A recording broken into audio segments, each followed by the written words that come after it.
Hi, this is Malcolm Munro, the Career Fitness Coach, and welcome to this week's edition of Career Fitness Tips. In the next few minutes, you'll get some new ideas, tools, tips, and techniques that are guaranteed to make you more effective in your personal and your professional life. So with no further ado, tune in to this week's edition of the Career Fitness Tips with me, Malcolm Munro, the Career Fitness Coach.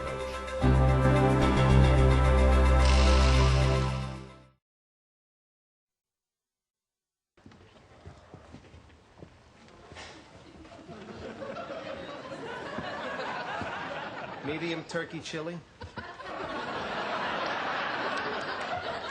Medium crab bisque.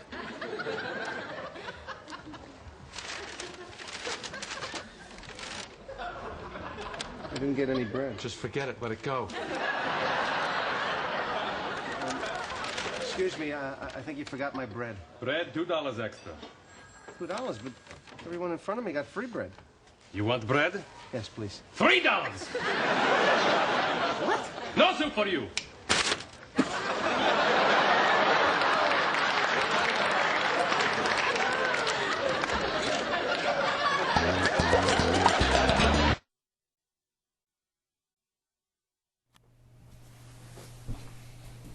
Alright, well I hope you enjoyed that video, and if you're not a big fan of Seinfeld, then you probably can't get the context around that.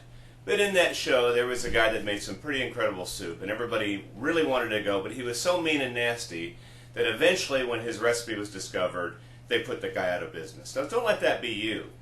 You know, we're in our second to the last week series on empathy, and we're trying to figure out the best way to improve morale in the areas that we're working in, those of us at least that still have a job. And of course, if you're following the economy, you know things are really tough right now. And through the past weeks, we talked about the E, meaning empathy itself, which is putting yourself in the shoes of the other person. The milestones, celebrating the things that are important to somebody. Personal vision, we talked about our big, hairy, audacious goal, and I hope you're still thinking about your own, but also how we support the big, hairy, audacious goals of other people around us. And then the aspirations, the things that we really want to do. How are we supporting other people in that?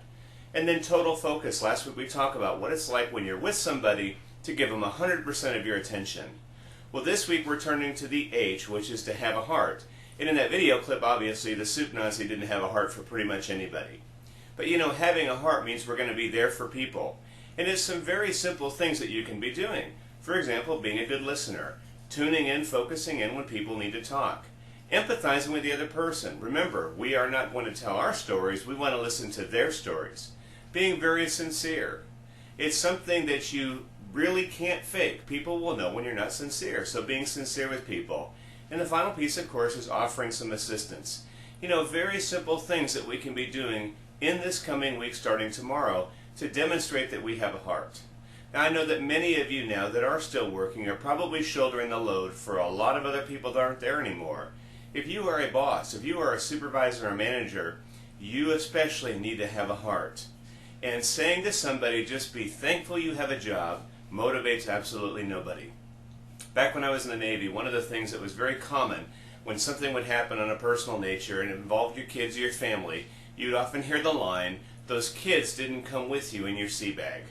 Now, I guess that's supposed to make everybody feel better, never made me feel any better, nor can I ever think of anybody that felt better with that. So having a heart means you just got to put yourself in their place. Now, this week, make it a goal, see what you can do to demonstrate you have a heart. And then next week, we're going to go ahead and wrap this series up with the Y, which stands for yourself last, and some things we can do to actually put the other people first in front of us. So have a great week, and I'll see you next week in the gym on the Career Fitness Tips. Well, I hope you enjoyed this week's edition of Career Fitness Tips with me, Malcolm Munro, the Career Fitness Coach. You know, if you really take time to apply the principles you just heard, you'll make a huge difference in the way you do business both at home and at work. So make sure you do that this week. Take the tip and put it to work. If you've got more questions about that, why don't you just email me directly? You can reach me at coach@emailthecoach, or check me out online on www.careerfitnesscoach.com. Have a great week, and I'll see you next week on Career Fitness Tips.